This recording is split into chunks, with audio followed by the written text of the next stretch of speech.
from I got this crepe cake from 7-Eleven. Let's try. I am whispering because my mom is here and I'm a bit shy to take a video in front of her.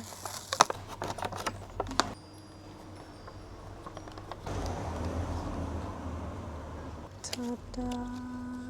Look how colorful it is, and it has this strawberry jam.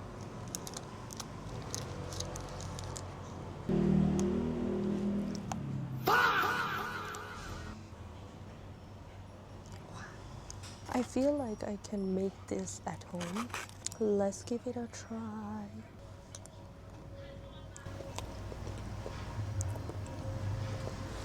It's really good. It's like a balance between sweet and sour. So it's really nice. Like this strawberry jam is really nice on top of this.